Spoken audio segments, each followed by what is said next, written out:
Wikipedia describes you as an author, philosopher, and a conspiracy theorist. I don't know what is a conspiracy theorist. Can you kindly explain it to me? Somebody that has theories about the world and intricately thinks about them. I think the term has a lot of negative connotations, unfortunately so. I seem to understand anyone who penetrates the truth when they are telling lies, we are this conspiracy business. Yeah, it's dismissed. When we tell the truth while you're telling lies, then we are in conspiracy. I have no time for that nonsense. Yeah. And how much of this journey of knowledge that you've been on, for the longest time, dealing with the really intricate issues of matters of faith and politics and also, I suppose, really complicated things that challenges the way even established theologians see things. How much of that have shaped the way you see the world at the moment? Or maybe I should ask, how does Sheikh Imran Hosein see the world at the moment? I see the world through truth and not through lies. I see the world through actual reality rather than through appearances, at a time when appearance and reality are not the same. I see the truth through the Word of God, the one God. Whether you accept it or you don't is irrelevant to me. The Quran is the Word of God. And if you don't accept it, when you die on Judgment Day, you'll have to face the truth that the Quran is indeed the Word of the one God. And the truth the Quran says of itself that it is absolute truth. My scholarship is built on truth in the Quran. And that sometimes, is, very sensitive for some at least, difficult to accept, because some would say there are versions of truth, or the truth can sometimes be subjective, which, is a complicated thought nonetheless.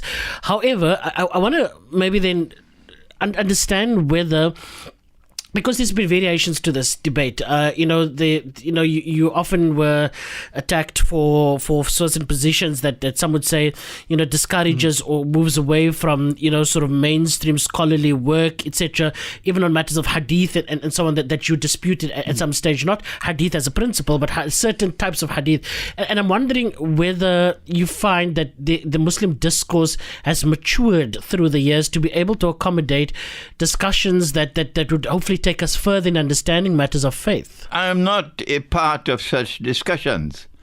I never enter into debate. I say, if you're not comfortable with my views, then don't accept them. I don't need your acceptance of my views. No. I follow the prophets of God who walked on the earth. And when they spoke the truth. And if you didn't accept it, they moved on. I'm not with any boxing gloves to fight with anyone, but if you come at me with a chip on your shoulder, I fight fire with fire. Yeah. But those who come to me humbly with thirst for knowledge in their hearts, I'm happy to present the Quran to them, absolute truth in the Quran. I know that I will always remain a voice crying in the wilderness, especially in a world in which, when COVID came 3 years ago, and the slave master said, stand 3 feet apart, and all the slaves stood up beautifully so, 3 feet apart, instead of resisting the slave master and being faithful to the truth, and saying, if I am not allowed, if the Lord does not allow me to stand shoulder to shoulder in prayer, I prefer to suspend the congregational prayer rather than to betray the truth. So why do I have to engage in discussions with such people? I don't have time for them. So if that is mainstream discourse, let mainstream discourse go its way and leave me alone. and I want to deal with a When we get to modern day politics in Syria and how it relates to historical interpretation, I've been grappling with this subject for the longest time over the last couple of weeks. But I want to maybe just talk about something that was seen to be terribly controversial. I always with keen interest wanting to ask you this question for very many years. Ya'juj and Ma'juj, Gog and Magog, that was a highly controversial viewpoint. There's no controversy in Gog and Magog. It depends on what is your primary source of knowledge. And what was My primary source of knowledge is the Quran. Their primary source of knowledge is other than the Quran. So then, where do we go? and your argument is that this The primary source of knowledge for me is the Quran. The primary source for others is not the Quran. How do we solve that problem? Answer, I go my way and you go your way. No, fully understand. I understand that. But what I want to understand is, are you saying that period of Ya'juj and Ma'juj is the period? Is the physical, appearance? What do you understand by the arrival? What you should ask me is not what I am saying, but ask me what does the Quran say. I'd be happy to tell you what is in the Quran. Let's go there. Because these are not my views. This is based on the Quran, and of course it will take some time to explain the subject of Gog and Magog. I have written something like 31 books already. My 32nd book, The Quran and Russia's Destiny, is now being printed. And my 33rd book on Dajjal's footprints in time, I just spoke last night at Masjid al-Qarar on the system of sacred time in Islam. So I am a writer, and I have a book entitled on Gog and Magog, an Islamic view of Gog and Magog in the modern world. I think that's the title. And when we go to the Quran, we find from the Quran that Gog and Magog are human beings, not some funny creatures living in the interior of the earth. I don't know from which garbage bin that rubbish came from. My language is harsh. It is. Yes, but I'm tired of people who have betrayed the truth. If you want knowledge, go first to the Quran. Don't go elsewhere. And when you go to the Quran, you know there are three kinds of beings. There are the angels, there are jinn, and there are human beings. Not funny creatures living inside the earth with 24 ears and 3 noses. No. Yeah. Human beings. And human beings don't live in the interior of the earth. Where did that stupidness come from? Human beings live on the surface of the earth. So how does one determine, or not you, but as you say, Quran is your foundation, that these Ya'juj and Ma'juj are expressed in the form of human beings and that they are already here? That's a good question. I like good questions. The Quran speaks of Gog and Magog as those who commit fasad. Good. Now then, stay with me. There are only three kinds of beings. There are angels, there are jinn, and there are human beings. The Quran does not speak of anything else other than these three. If it does, then kindly give us the information from the Quran about some other kinds of creatures created by Allah who are creatures capable of committing fasad. Because fasad is a sinful deed. Animals don't commit sin. I don't think even in South Africa animals don't commit sin. Trees and plants don't commit sin. Birds don't commit sin. Only human beings and jinn commit sin, not angels. Because they've been given choice. Human beings and jinn have a free will. Yeah. And as a consequence can commit sin. And if Ya'juj and Ma'juj commit fasad, then even a schoolboy will know they have to be either human beings or jinn. But we have to eliminate jinn. Why? Because when Zulkarnain built a barrier built of blocks of iron, and he blocked the passage in between the mountains, then Ya'juj and Ma'juj could neither penetrate nor could not scale that barrier. They were contained. But you can't contain jinn with a barrier or a wall. They will pass through the wall. And therefore even a schoolboy will come to the conclusion that Ya'juj and Ma'juj are not angels. Ya'juj and Ma'juj are not jinn. Ya'juj and Ma'juj are human beings. But this elementary analysis is beyond their capacity to comprehend. So what can I do with these critics? And I think personally for me, if that foundation, stands, would you then say they are two individual persons, or would you say they represent two types of people in which, you talk about forces of good and Quran talks about forces of good and forces of evil? No, they're not good.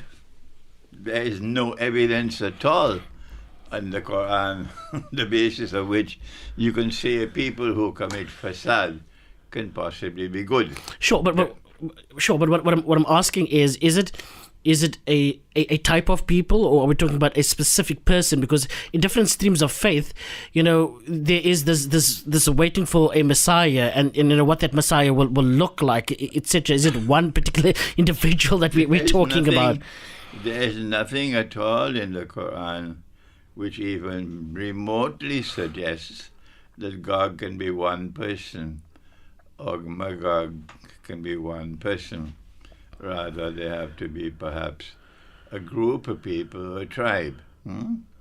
And they are a tribe of people who all commit fasad and who all live the same way. However, when we expect to find one set of footprints, we find two.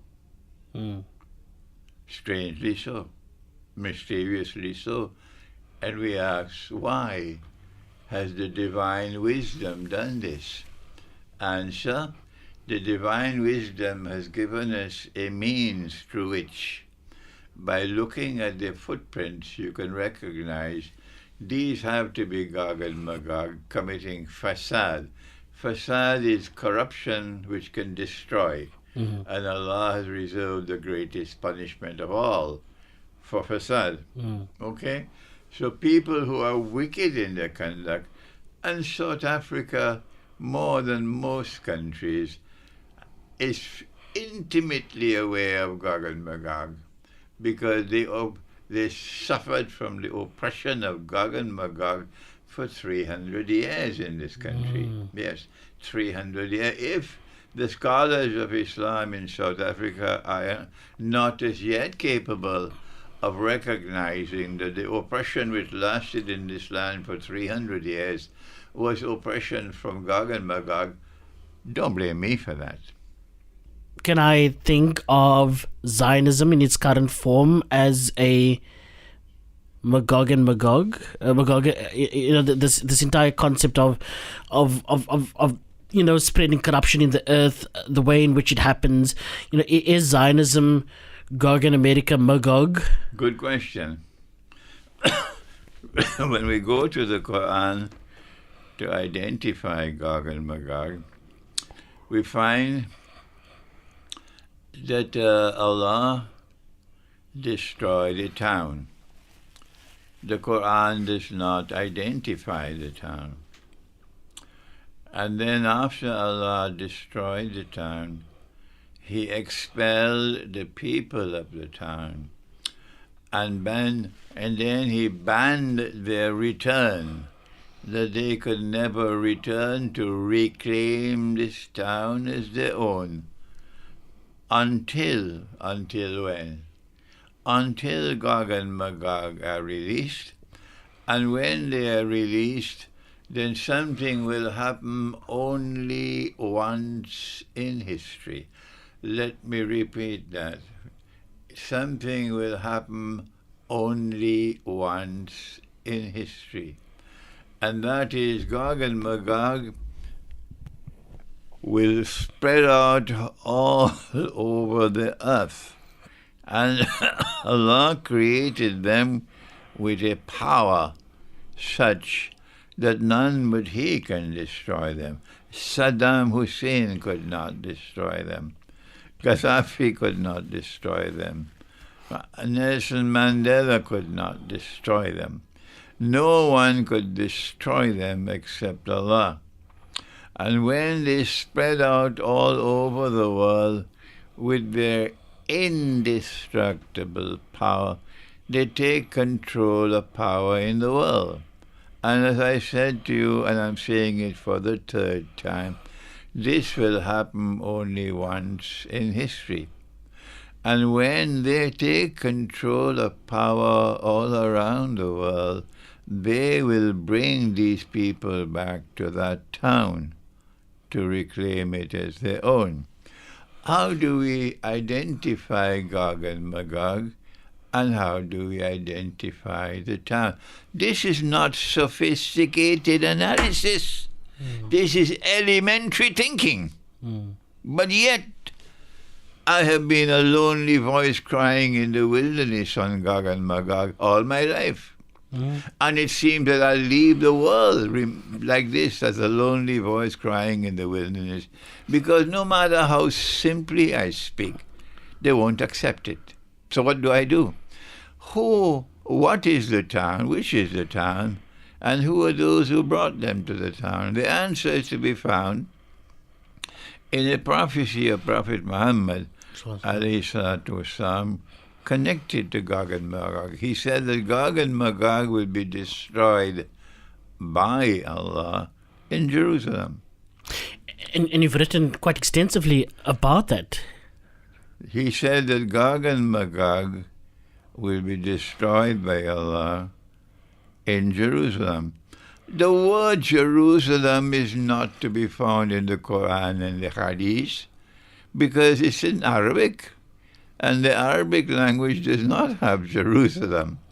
The Arabic language has Baytul Maqdis or Al-Quds, but some people don't know that. So leave them in their ignorance. I'm tired of them, really. I'm tired of them. I don't know why do I have to devote time, precious time, in answering people who have no capacity to think. I'm wasting my time. So if the town is Jerusalem, the people would be the Jews. And then it was the Jews who were expelled from Jerusalem, and then Allah placed a ban on them. They could never return to Jerusalem for 2,000 years. And then came a modern Western civilization, of which the Dutch were a particularly nasty part. I don't know what they are today, but at that time they were a nasty part. Britain was sophisticated in its nastiness, but the Dutch were brutal in their nastiness. And that's why Indonesia today is still Indonesia, while Malaysia is half British and half in Malay, not Indonesia, because the British came to Malaysia and the Dutch went to Indonesia. Yes, so when modern Western civilization took control of power in the world, and this happened only once in history, and it is not going to come back. Trump cannot bring it back. No, Western civilization took control of the power in the world, and then they brought the Jews back to Jerusalem to reclaim it as their own, as a consequence of which Gog and Magog are located in modern Western civilization. They are those who control power in the modern West. My critics can shout from the mountaintops, the Table Mountains, as much as they want. This is the truth, and the truth will prevail. And of course, they can extend to a whole host of other issues, such as the fiat system, the money system, the corruption that you speak of in different forms and shapes that does exist. And Allah, of course, commanding us to resist and fight that corruption where it may well be. I want to then, almost in hindsight, and ask this with a heavy heart, actually. Is October the 7th? Of course, the occupation did not start then. The threats did not start then. The history does not start on October the 7th. But is what has been the genocide in Gaza, is that fulfilling what is a scripture that's been predestined beyond our understanding? Our Prophet, Allah's blessing be upon him, prophesied that in the end time there will be great liars and therefore great deception. So beware. People who can't see beyond their nose cannot recognize deception and would be deceived. And unfortunately, that's the majority of us today.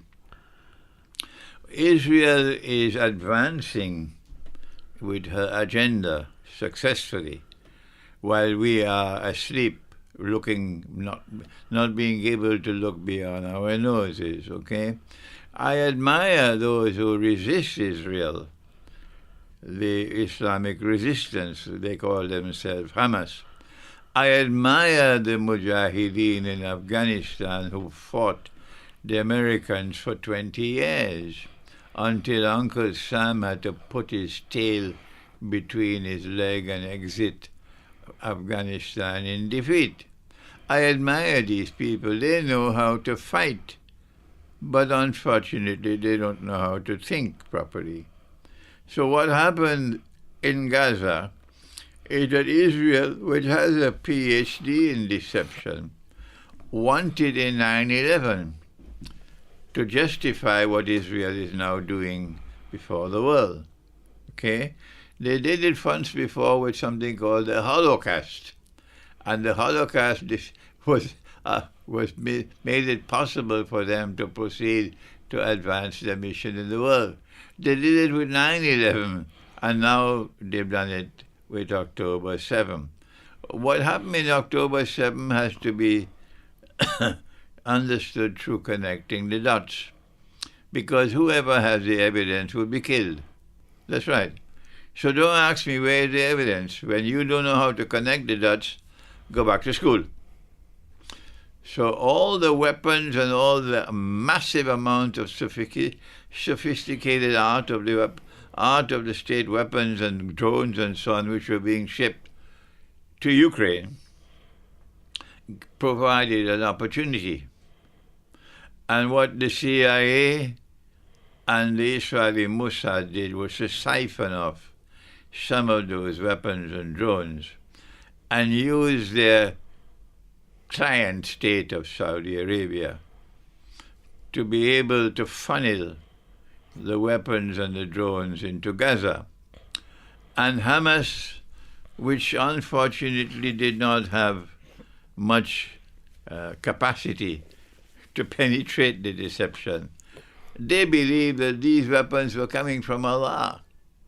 They believed that these weapons were coming from Allah because the Saudis are our friends, our brothers. Whereas the government of Israel, not all the members of the government, the Prime Minister in particular, he knew what was happening. And then the Israeli government was warned that the attack was coming. Egypt warned them. Members of the Israeli armed forces warned them. They ignored the warnings because they wanted the attack to take place. The Israeli government is complicit in the deaths of more than 1,000 Israeli citizens when the attack took place, and so many hostages were taken. Israeli government could have prevented it if they wanted to. They didn't want to prevent it. When the attack took place, then Israel got the opportunity to launch the attacks that they wanted to launch, long planned, but could not launch because of public opinion around the world. What I did not know was that a part of the plan was also Syria. And when Trump was elected as president, because they did not trust Trump, and because Trump was on record, and he cannot avoid now, he's on record that he wants the war in Ukraine to end. And he said, I can do it on day one in 24 hours. Yeah. So the whole world is now expecting when the United States gets Trump as president, that the war in Ukraine is over, bar the shouting. So they had a little time left. A window of opportunity was all they had left to do something to change the discourse. And they were hoping that if they gave their puppy dogs the weapons and the green light to attack Syria, this is the so-called Mujahideen. I don't call them Mujahideen, I call them Israel's puppy dogs. If we give them the go-ahead to attack during the period after Trump won the election and before his inauguration, we have a chance to save Ukraine. That is that we must attack Syria in such a way as to provoke Russia and Iran to enter the war to save Assad. That was the master plan. And if Russia and Iran were to enter the war to save Assad, NATO would enter the war. And that would mean that Ukraine will have a second lease of life. That was the master plan. But Allah blessed Russia with insight. And when Russia realized that this was the master plan, Russia then advised Iran, and both Russia and Iran informed Assad and the Syrian armed forces, we are not going to intervene. And they realized, therefore, there's no sense fighting anymore. Syria, of course, happened, 2011? And by 2013, Hezbollah then enters Syria, and we have successive years of war being fought there. A little bit spills over into Iraq and so on. And we see coming onto the scene are these groupings that are then funded by the Americans, supported by the Israelis, as well as the Turks are playing a significant role there. Turkey, of course, a member of NATO, but also has its own nationalistic interests with the Kurds and so on. You've always maintained that these guys are not freedom fighters. They of course make takfir and they declare people apostates and so on, and they do the most vile things at the time since 2011. More than a decade later, we see things fall in the way that they did and how quickly Syria fell. And there seems to be, again, a point of contention about who the current people in power happens to be in Syria at the moment, Julani and so on. Julani, of course, coming from Hayat Tahrir al-Sham, and before then it was Jabhat al-Nusra, and before then it was ISIS, as it were. He says they reformed. They're calling to be removed from a terror list that of course is being hosted by the United States, and now appear to be setting up this new Syrian modern state that's going to be free of any sort of extremist ideology, as it were.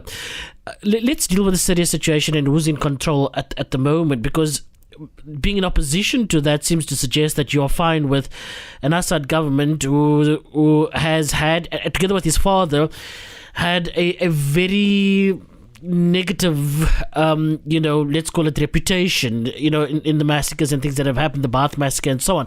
So what is your sense about the complexity that Syria represents and who's in charge at the moment?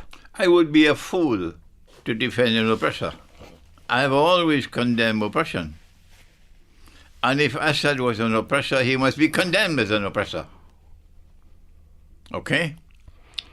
I was not aware of what is now being peddled in the public about the prisons in Syria. But let me tell my critics that every single government around the world today have that kind of baggage. They're committing oppression around the world, in their prisons and so on. All over the world, probably Syria, Saudi Arabia, most of all. But they bark and they bark and they bark about Assad, and they want to accuse me now of being silent when they are silent about all the rest. So what's new? I am not defending an oppressor. None at all. But if Assad was resisting Israel, and they say no, Assad was not resisting Israel because they have nothing in their head but peanuts. If Assad was resisting Israel, then that was the right thing to do. Who have taken over from Assad? Are they resisting Israel, or did they take Israel's weapons and drones and so on to fight the war?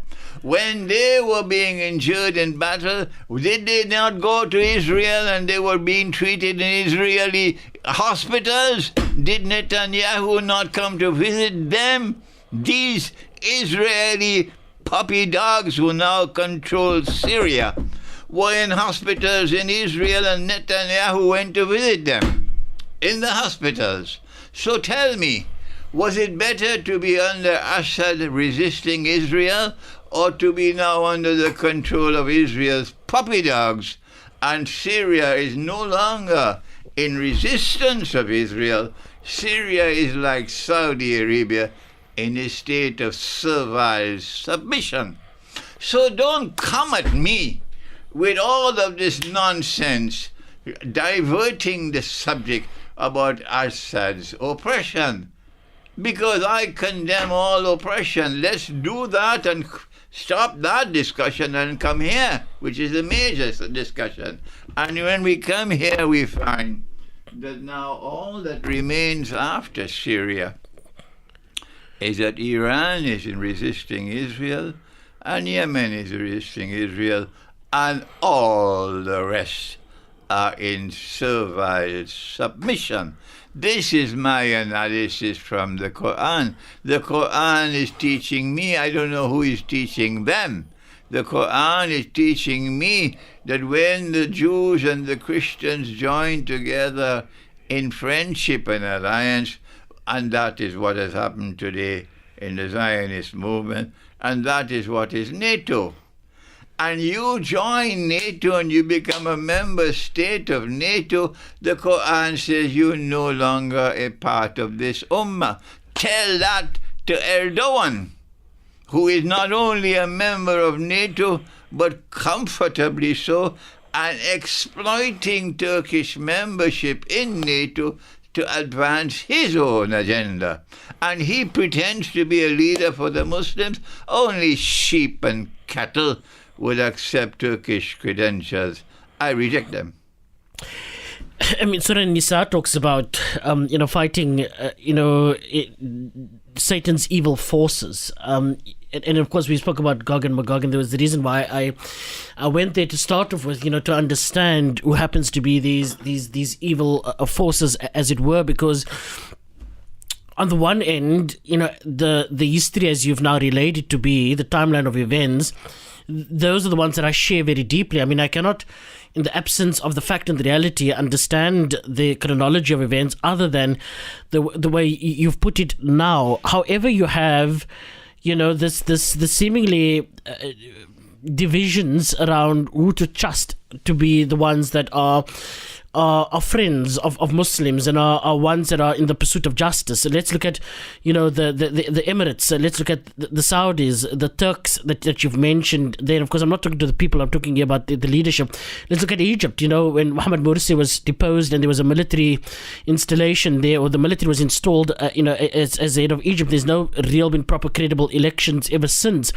Together with a whole host of other countries that I can mention, and when one looks then at the genocide in Gaza since October the 7th, that it was really only just the Ansarullah, or the Houthis in Yemen, Hezbollah, and of course the Iranians that have been in some sort or the other trying to bring support and fight what is the common evil here.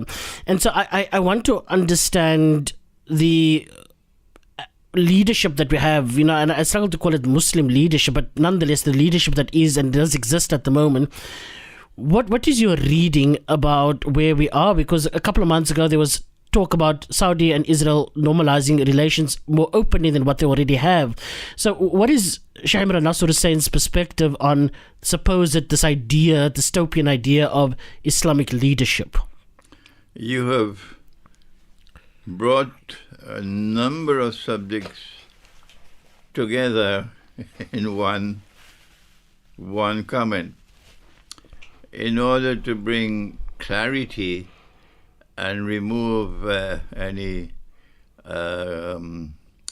confusion from the minds of the listening audience. I would appreciate it if you could repeat a question. Okay.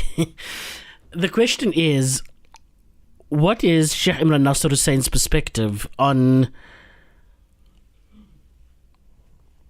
Islamic leadership? That to a certain extent there is the scholarly leadership, and then there is the leadership that we expect as the custodians of different lands, Arab lands in particular, Saudi Arabia, Egypt, Qatar, the other Emirates, and so on, vis-a-vis Iran, Hezbollah, and Yemen, as it were.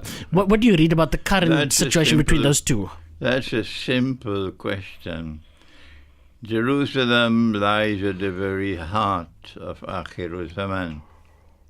Resistance of the bogus state of Israel and its oppression lies at the very heart of the end time.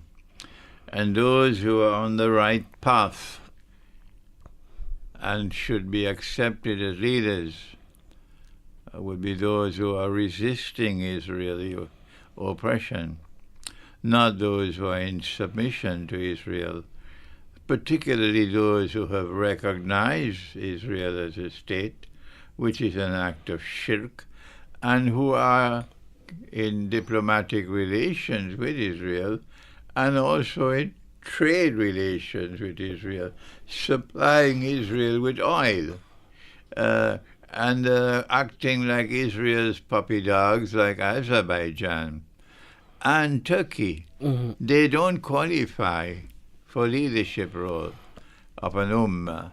Rather, it is only Iran. It is only Iran which is showing credibility and honesty and integrity in consistently opposing Israel and resisting Israel. Mm-hmm. But Iran is not is a sectarian state. The Shia is a sectarian movement. And as a consequence of being sectarian, there are many significant weaknesses in Iranian eschatology. When I went to Moscow, maybe, 13, 20 years ago for the first time, I was invited by the State University of Moscow to lecture. And I met with Professor Alexander Dugin for the first time. And I met with Russian eschatologists. And I found that Iran had preceded me for many years. And Iran had already conveyed to them a version of Islamic eschatology which was wrong. Mm. That version of Islamic eschatology told Russia that the most important event, the most important actor in the end time is not Jesus, the Messiah, Nabi Isa alayhi salam. No. He has a secondary status. It is the Mahdi. And they don't call Islamic eschatology by that name. They call it Ilm al-Mahdawiyah. The study of the Mahdi is the eschatology. Okay? And the Iranian eschatology, because it has some defects, I spent 4 hours in Qom, which is the intellectual center of Iranian Shiaism. And I was in the company of 40 Iranian scholars, all of them experts in eschatology. And we spent 4 hours, and I found to my surprise that the same pathetic ignorance that we have in the Sunni world on Gog and Magog and on Dajjal It's the same thing with the Shia, no difference. Yeah. No difference. I had to then re-educate the Russians. And gratefully, the Russians chose to believe in me now than Iran. In February of this year, Russia organized a very, very important conference. 350 people hand-picked by Russia from 130 countries. And I was the only Islamic scholar invited to that conference. And they gave me a very prominent place in that conference, validating my Islamic eschatology. When the conference was over, I was again surprised when I was invited to join a small group, about 15 people, for dinner with Russian Foreign Minister Sergei Lavrov. The minister spent 2 hours with us, and all the talk was on politics and economics and BRICS and so on, until I intervened and said, Minister, can we speak on the Quran and Russia? And when I was finished... Which is the book that you're busy When I was completing now. finished, the minister said, can you write on this subject? I then spent a few months writing the Quran and Russia's destiny. What is at the heart of that book is Surah Rum of the Quran. And Rum is mentioned in that surah. And Rum was helped by Allah to defeat the enemy, even though Rum was already accepting the Trinity, even though Rum was already worshipping Jesus as a second person in the Trinity and as the Son of God. Even though that was there, Allah still helped them, and they were victorious. And when they were victorious, the Prophet and the Muslims celebrated their victory. But the Quran spoke about 2 victories of Rum, Mim Qabl wa Mim Ba'd. And the second victory has not as yet taken place. I asked Alexander Dugin to write the foreword to the book. And he wrote a beautiful foreword. The book is now being printed. And the most important thing he said is that you are correct, Imran. The Rum of the Quran is Russia. And every Russian believes that. So we can trust when we accept Russia as a friend, and when we make an alliance with Russia, we can understand that we are on the right path because Russia is Rum of the Quran. And so are you saying that invariably, ultimately, that when we understand that concept and looking at, as you say, Dajjal and the coming of Dajjal, that it all comes down to what role Russia is going to play in all of these various battles that are being fought in different parts of the world? What Russia is already doing is so important. To us, it is easy now to understand and anticipate what comes ahead of us, because Russia has already demonstrated that it has now become the dominant military power in the world. There's nothing else to explain.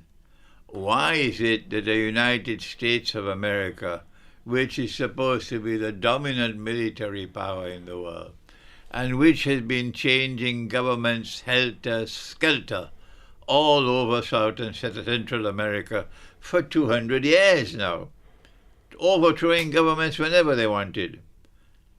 And now they've reached a standstill. They can bark as much as they want, shout as much as they want, impose 100,000 economic sanctions, but they can't change the government of Venezuela. They've tried every single thing. They could not do it. Why? Answer, because of Russia. That's why. Because Russia has underwritten Venezuela's security. A war on Venezuela will be a war on Russia. That is evidence that that Russia today is the dominant military power in the world. Russia could have intervened with Iran to save Assad, But the price Russia would have paid for that intervention is to deny them victory in Ukraine. And Russia said, no, we're not going to allow this to happen. We prefer to sacrifice Assad. That doesn't matter. But the war in Ukraine has to proceed until victory. Why do you think it's taking so long? Russia has wisely chosen to fight that war incrementally rather than with a rash display of nuclear power and riding roughshod over Ukraine in one of you. Russia has the weapons to destroy Ukraine in 1 hour. In 1 hour you can destroy Ukraine. The United States, Putin has said we can destroy the whole of the United States in half an hour. Half an hour, that's what he said. We only need half an hour. They can destroy Britain in probably 10 minutes. Yeah. All right? Why have they not done that with Ukraine? Because they are acting wisely rather than stupidly. And they are acting incrementally, slowly. And this is causing agony and frustration in the West. Yeah. Because they're seeing a war taking place before the whole world. And they, for the first time, cannot win the war. The end times, right? What is defined as the end times? Is this the period that we're living in right now? And what role do you believe Russia plays in that? What is the role of Russia in the end time? It's connected with Gog and Magog. The Gog and Magog in Surah Al-Kahf of the Quran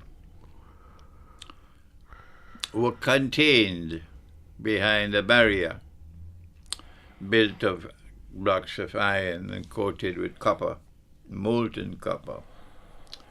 But who contained them? Answer, someone who was given the title. That's not his name. His name is not Zulkarnain. Zulkarnain is his title by which he is known. What does Zulkarnain mean and what does it signify? Zulkarnain is someone who possesses two corns. Two corns. What is a corn? A corn can either mean a horn or it can mean an epoch, a generation, a time. When we use the Quran to determine what is a corn, we find that the Quran has never used the word corn to mean a horn, and has always used the word corn to mean a generation, an epoch, a people. And so we are on solid foundations when we say Zulkarnain is someone who impacts on history twice. We are on solid foundations when we come to that conclusion. But those who have nothing in their head but peanuts can't even follow us. So if it is something which will impact on history twice, and once has already happened in the Quran, there's a second time coming, when Gog and Magog will again be checkmated and be rendered harmless. And that second time is coming now, because when he went to travel in the direction of the setting of the sun, he came to the Black Sea. People who think can recognize it as the Black Sea. Mufassirin of the Quran can recognize it as the Black Sea, but the sheep and the cattle are hopeless. So when he went to the Black Sea, at that position, you saw Zulkarnain showing his power in resisting the oppressor. That is his profile. So when the second current is to come, listen carefully.